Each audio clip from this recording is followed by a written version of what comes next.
Money Pit is presented by Lumber Liquidators, Home Advisor, Pergo, T-Rex, and Dynatrap. Now, here are Tom and Leslie. Coast to coast and floorboards to shingles, this is the Money Pit Home Improvement Radio Show. I'm Tom Kreitler. And I'm Leslie Segretti. What are you working on this beautiful October weekend? If it's your house, you are in exactly the right place because that's what we do. We're here to help you with your home improvement and decor projects, but help yourself first by picking up the phone and calling us at 1-888-MONEYPIT or post your question online to the community page at moneypit.com. This is a great time to work on projects inside your house and outside your house because the days are very pleasant right now to get those jobs done, but very soon it's going to get chilly and dark and chillier. So before you seal yourself in for the winter ahead, pick up the phone before you pick up the paintbrush and call us at 888-MONEYPIT. And speaking of the days ahead, they're getting shorter and darker, so that's why now is a good time to think about adding security lighting to your home. We're going to have tips on the easiest way to do this, and guess what? You're not even going to need to run wires or hire an electrician. And it's also that time of year where we love to get cozy, but before you fire up that fireplace or your wood-burning stove, it's important that you make sure the chimney that vents it is safe. We're going to tell you how to avoid the most common chimney dangers and how to get it cleaned without getting ripped off, which can be a big problem in the chimney sweep business, so you got to know who you're working with. Absolutely. And it's also the time of year when many of us take on those last rounds of outdoor cleaning. So for you, that means cleaning your driveway or your siding. A pressure washer is a great tool to use. I tell you what, once you buy one, you'll wonder how you got by without it. We're going to have some tips on how to buy the perfect one for the jobs around your neighborhood. It truly is the most addictive cleaning project out there using Absolutely. a power washer.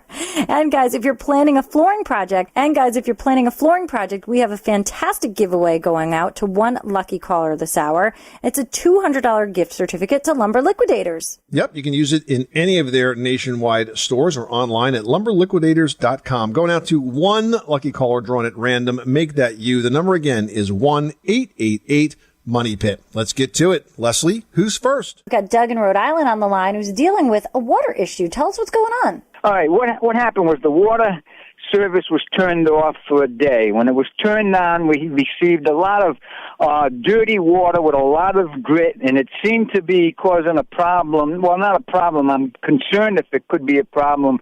There's a lot of grit and sandy sediment in the water tanks behind the toilets, and okay. I don't know if that's going to be an issue.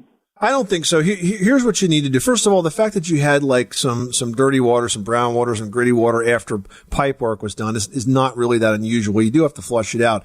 Here's something, first of all, before we get to the toilet, you may have forgotten to do, and that is I would recommend you take off the aerators from the sinks in the bathroom and the kitchen because those screens will sometimes trap a lot of that debris behind it, and that will reduce your water pressure over time, especially if some more dirt comes down the line. So I would take those aerators out and flush them out.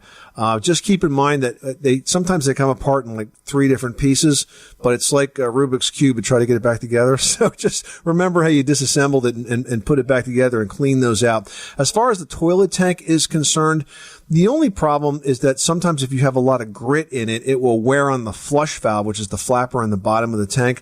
If you want to just be sure, what you could do is turn the water supply off behind the toilet, go ahead and flush it a couple of times, get all that water out of the tank, and if there's any sand like lying in the bottom of the tank, just kind of wipe it out, clean it up as best as you can, and then just turn the water back on. You'll be good to go. Okay, I appreciate it, and you're correct. I did have one aerator that it interrupted the flow, the pressure. All right, but you knew enough to take it apart and get it cleaned out. Good man. Yes. All right. Yeah. Well, there you go. Thank you very much. You're welcome, Doug. Good luck with that project. Thanks so much for calling us at 888-MONEYPIT.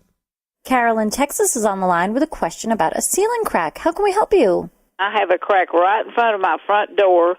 It's a slab. It was the porch, and then it was taken to the house. It's more like a sunroom. We extended the outside of it all the way to the ends of the house, so it's about 33 foot across.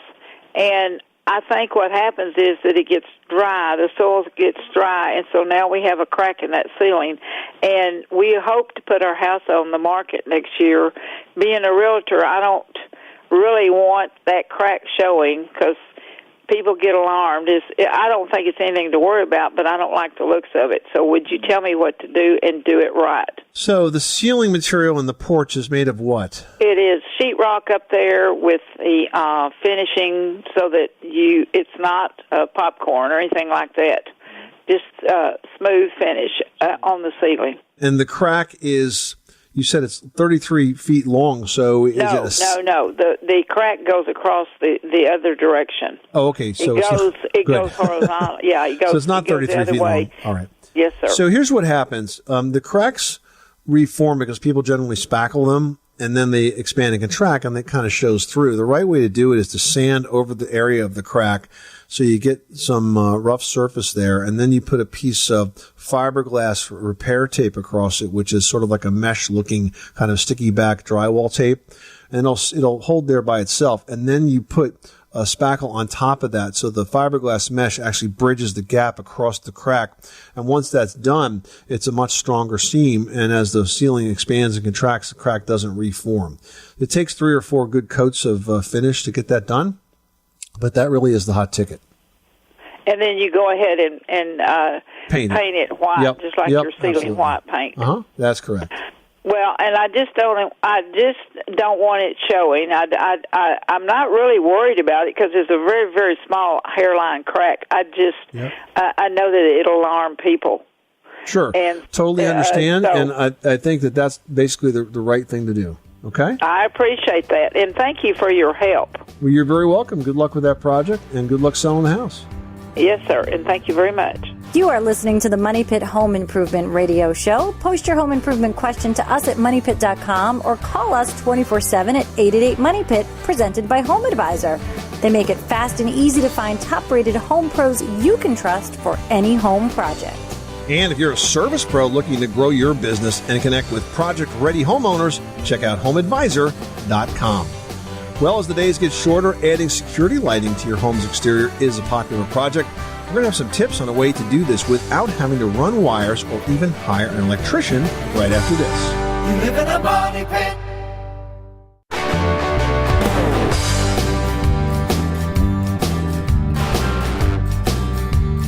Money pit. The Money Pit is presented by Home Advisor. Find trusted home improvement pros for any project at homeadvisor.com. Making good homes better. This is the Money Pit Home Improvement Radio Show. I'm Tom Kreitler. And I'm Leslie Segretti. Call us now on the Money Pit's listener line at 1-888-MONEY-PIT, presented by Home Advisor. You can get matched with background-checked home service pros in your area and compare prices, read verified reviews, and book appointments online, all for free. No matter what type of job you need to get done around your house, Home Advisor makes it fast and easy to hire a pro you can trust. And hey, there's another great reason to reach out by phone at 888-MONEY-PIT or by posting your question to the Money Pit community, and that is, we're giving away a $200 gift certificate to Lumber Liquidators. That is a great prize because you get to choose from over 400 varieties of first quality flooring, including pre-finished hardwood, bamboo, laminate, vinyl, plank, and wood look tile.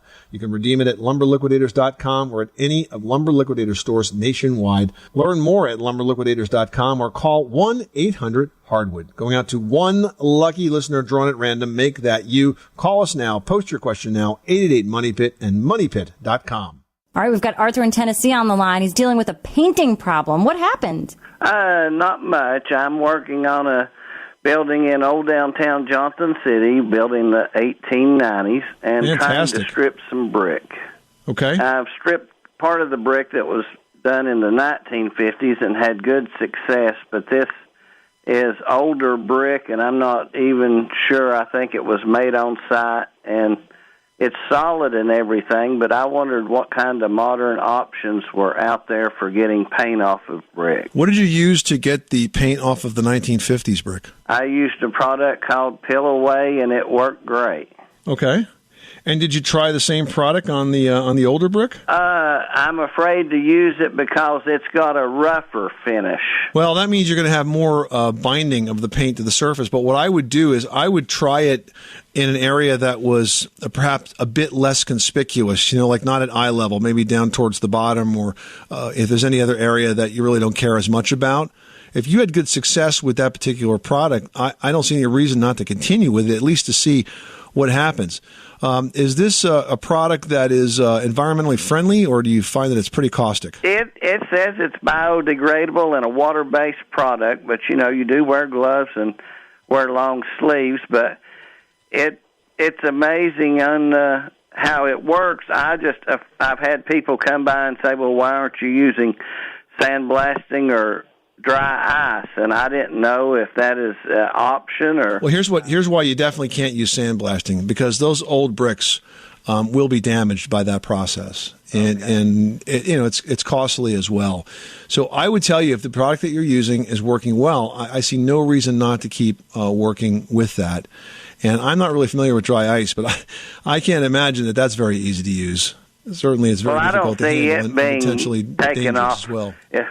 Paint very well. Yeah, I agree. I'd stick with what you're working on. If you got concerns about it, I would definitely try an inconspicuous area, whether that's the back of the building or the bottom of the building, someplace that you don't care about as much. We always give that advice when you're using a product like this, and then just go on from there. Okay. Hey, I really appreciate it, and I love your guys' show. Well, thanks, Art. Good luck with that project, and congratulations. It sounds like it's going to be a really beautiful building when you're done.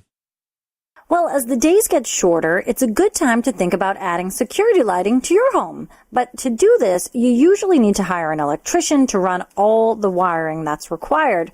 But now there's a new motion-activated spotlight on the market from Mr. Beams that can deliver a super bright light, and it runs off batteries that can last a full year. Yep, it's called the MB360 XT LED Spotlight. And with all those initials, it's got to be great. It provides a very bright light, a very wide coverage area, and a pretty cool design that's going to increase your home security. It's actually motion activated, and it can deliver 200 lumens of motion activated light.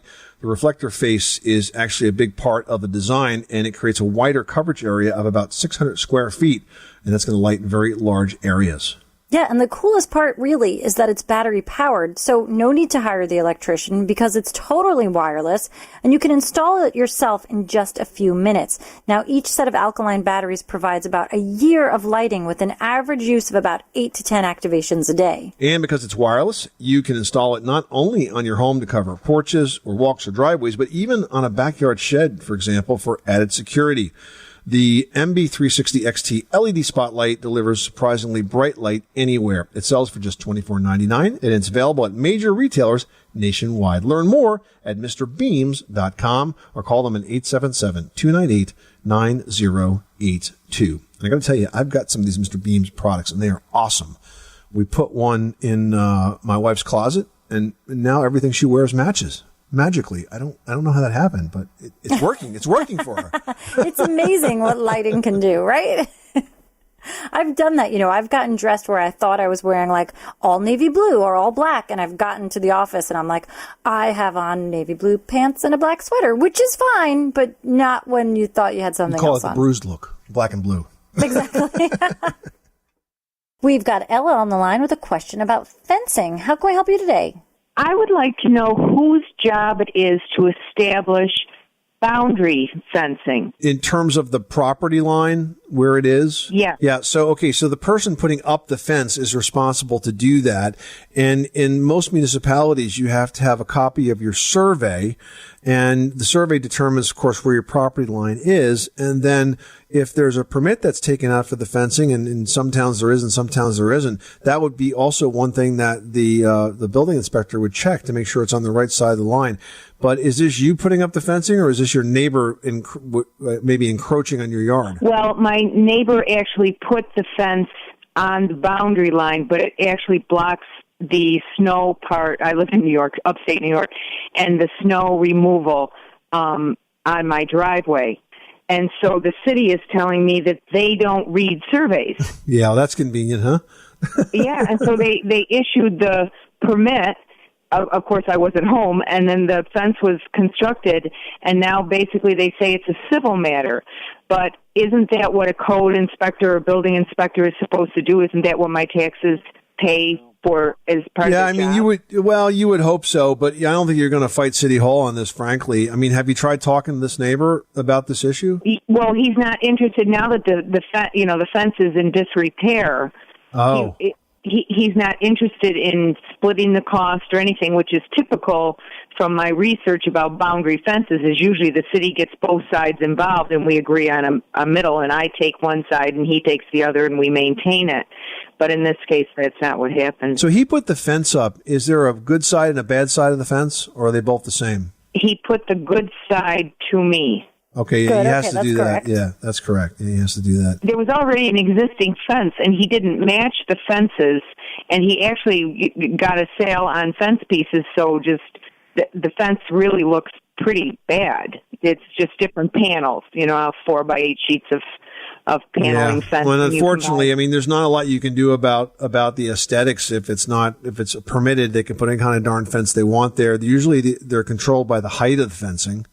Is it tall fencing or is it low fencing? Well, he got the permit for a 6-foot fence. Yeah, and he's allowed to do that. And does it come all the way out to the street, or is it? No, it came in. It came off. So because again, I live smack dab in the middle of the city, so it's set back. It's just that because we have no place to put our snow, now this boundary fencing is preventing me, because my house is on one side and then now this fence is on the other. And we got 36 or 39 inches of snow this winter. So in other words, the fence is preventing you from being able to go and clear the snow away from your house. Is that correct? Yes. Oh, that's not That's good. not good, yeah. It's just everything I'm reading says that the, like you said, the building instructor or the codes person in some of the things I've read, nobody seems to be responsible for the survey, so they're arbitrarily issuing So first of all, when did you buy your house? Oh, years ago. Now, And you have a survey? absolutely, yes. Well, here's what you can do. You should first of all check and make sure that he put it on his property, not yours. Right. It was on the boundary, so it's right. It's not on his and it's not on mine. That's what a boundary is. Literally the invisible line that separates the property. Well, but the thing is, even if it's is it allowed to be on the line at all? In my view, it has to be on his side of the property, on his side of the line. He doesn't get the right to encroach even an inch into your side of the property. Right, and that was my understanding too. But there are no regulations in the city codes that say anything. Here's the about deal: a boundary if he fence put it, or- if that fence is encroaching on your property, you have a case. All right, and the only way that that's going to be determined is if you have a surveyor certify that that's the case. Now, that's going to cost you some money because surveyors don't work for free. They'll take your old survey and they'll use reference points from it, and they can give you a new survey or a statement that basically identifies whose side of the line it's on. And then, unfortunately, I agree with them. It's going to be a civil matter. I mean, you could certainly get the town involved and you could become a real squeaky wheel on this. And frankly, I'd encourage you to do it because they're sort of asking for it by kind of, washing their hands of the whole matter. But I think when it comes down to it, you got to get the proof. So the proof is a surveyor, right? A licensed surveyor is going to have to tell you where exactly that fence is. And I don't think you get to put it down the middle of a line. I think it's got to be on if it's his fence, it's got to be on his side. And, generally the right thing to do, and I always tell folks on the show, the right thing to do is to give yourself a few inches of wiggle room because, it would be awful if your survey was off by a few inches and you ended up having to tear the fence down. So Who knows? That could happen. If it turns out that he's even an inch on your line, then I think he gets very flexible very quickly and does what you need to be done so that you can live in peace and harmony. Okay? Well, thank you so much for your All right. advice. Good luck. Sorry to hear that's happened to you. I hope that helps you out a little bit. It does. Thanks. Well, fireplace weather is coming for much of the country, but with all that warmth and coziness comes some maintenance. Richard Trethui from This Old House is here with tips to help. And today's This Old House tip on the Money Pit is presented by Lumber Liquidators. With over 400 varieties of bamboo, laminate, wood look tile, vinyl plank, and hardwood floors for less. Hey, this is Adam Carolla, and when I'm not swinging a hammer, I'm catching up on the Money Pit with Tom and Leslie. On the Money Pit Radio Show. Pick up the telephone, fix up your home sweet home by calling 888-MONEY-PIT.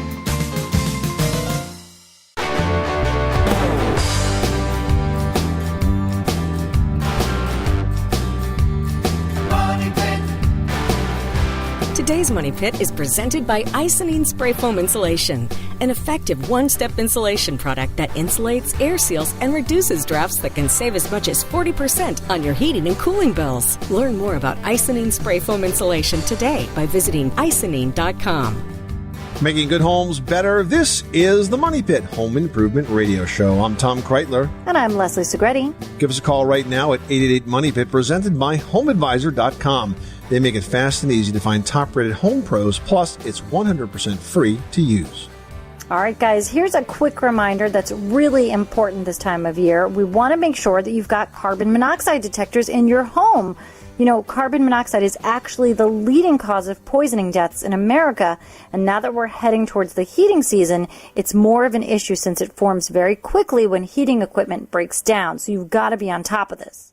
Absolutely. You want to protect yourself and your family with a carbon monoxide detector, which will sound an alarm when the gas is detected so you can get your family safely out of the house. Now, here's something interesting you need to know, that you should have at least one for every floor of the house, with the most important one being outside your bedroom. And that's because that is where most CO deaths occur, when folks are sleeping. So if you've only got one detector, put it outside your bedroom.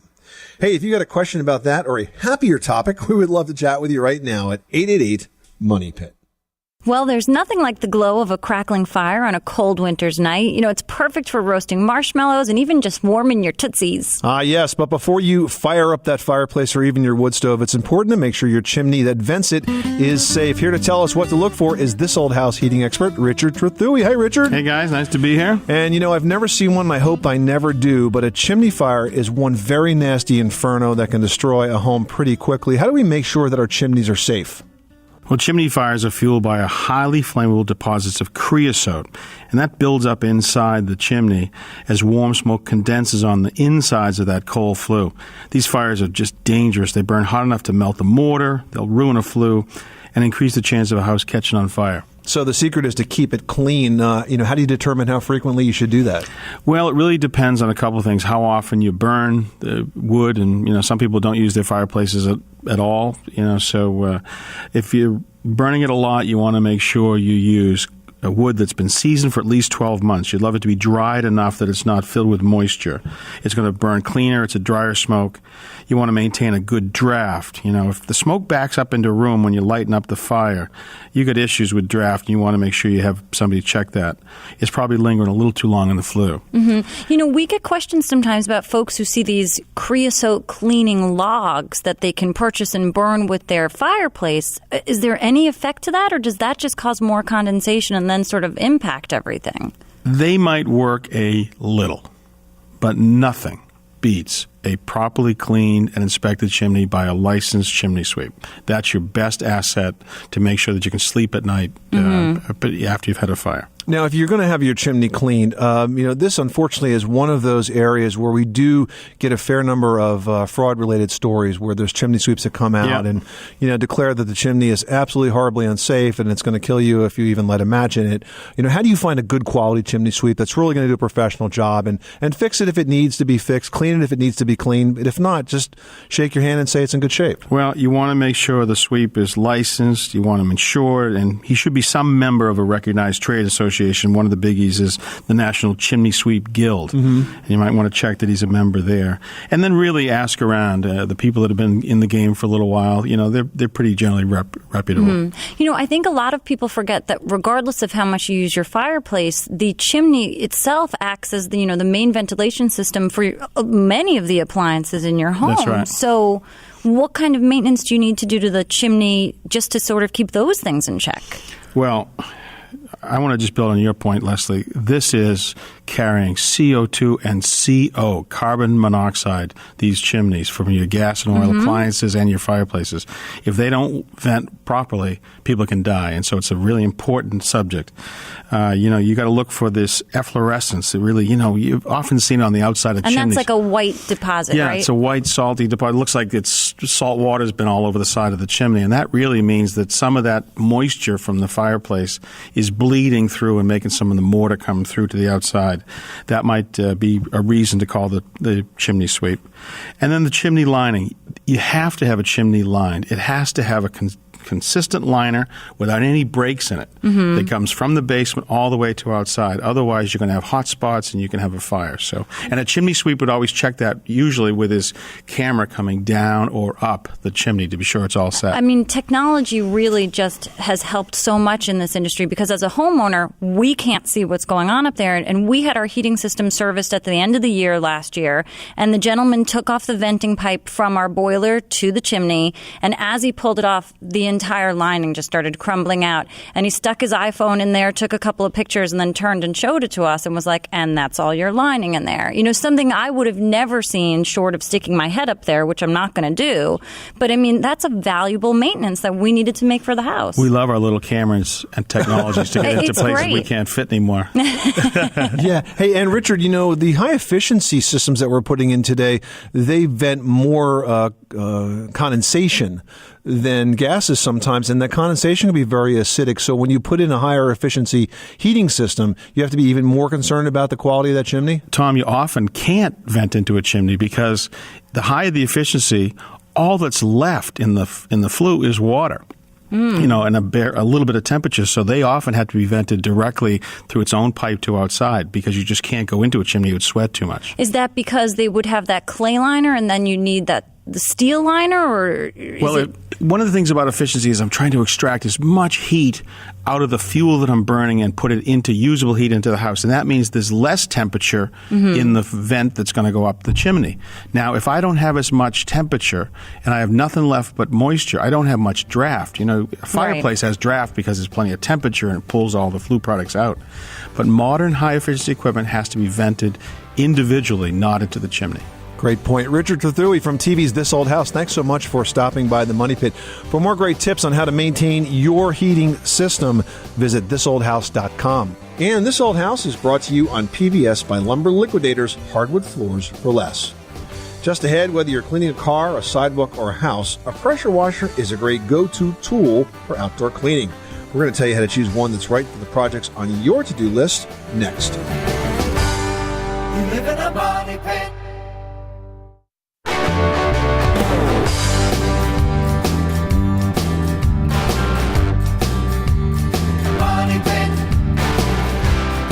The Money Pit is presented by Home Advisor.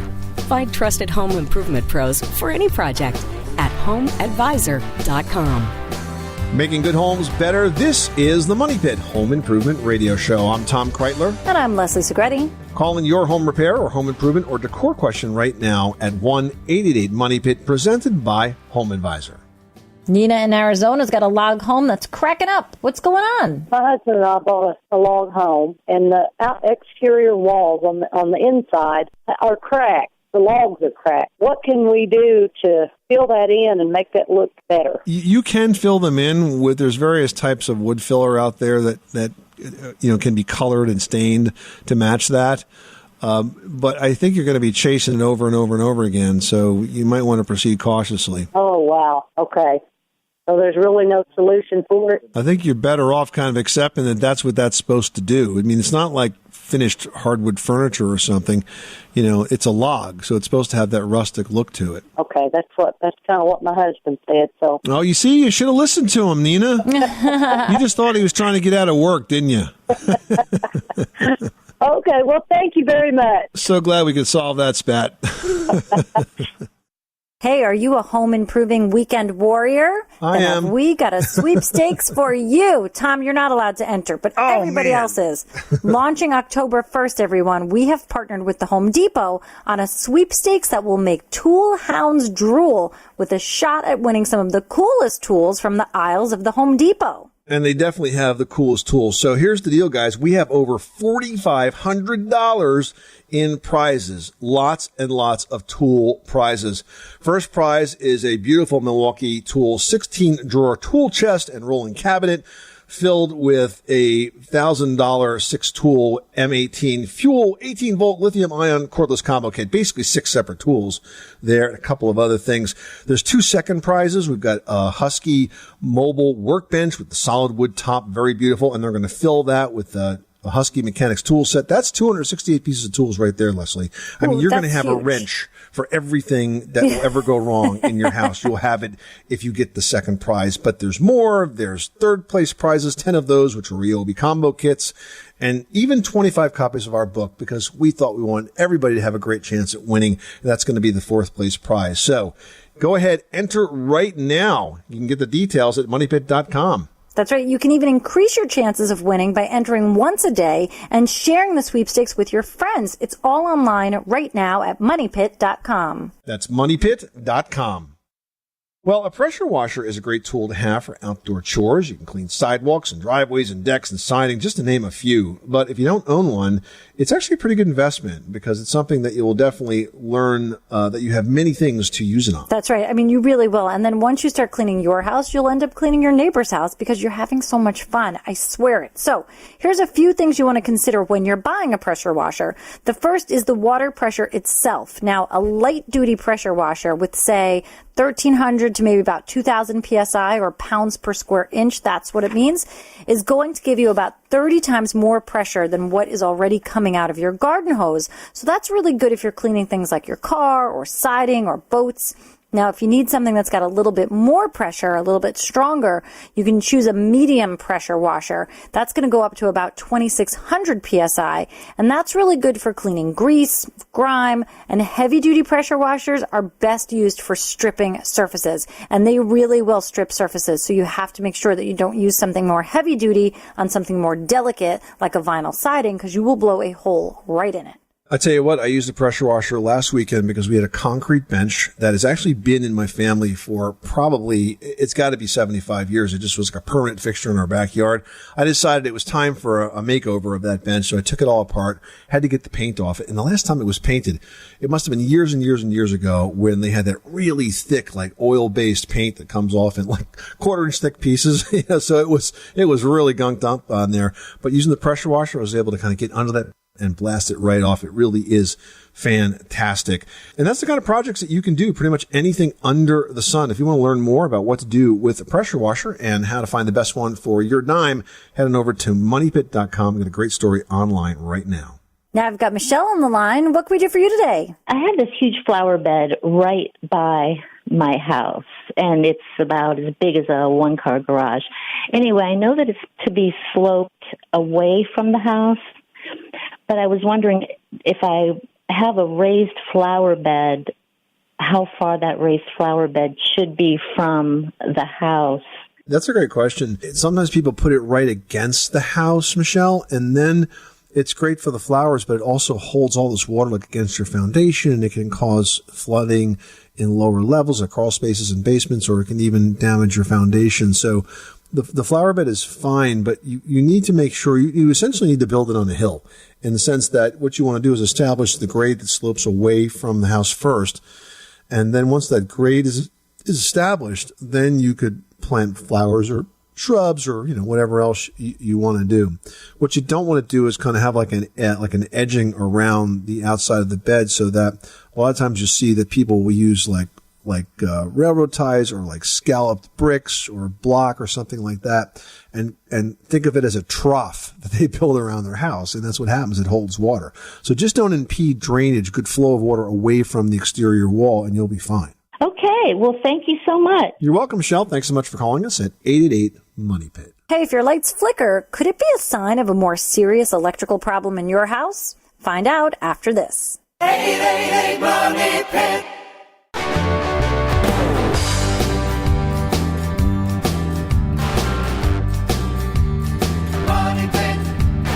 The Money Pit is brought to you by ADT. Home isn't just a place, it's a feeling. The feeling that you're safe to enjoy the things that matter most. ADT lets you take that feeling with you. Learn more at ADT.com. ADT. Home safe home. Making good homes better. Welcome back to the Money Pit Home Improvement Radio Show. I'm Tom Kreitler. And I'm Leslie Segretti. Give us a call right now at 1-888-MONEY-PIT with your how-to question. Hey, do you want to conserve heat at night but avoid waking up to a cold house in the morning? You can actually get the best of both worlds if you install a clock thermostat. Clock thermostats all have setback features that can automatically lower your heat at night while you're asleep and then raise them in the morning. And the smart versions of these are awesome because I love the fact that my thermostat now knows when I'm home and knows when I'm out.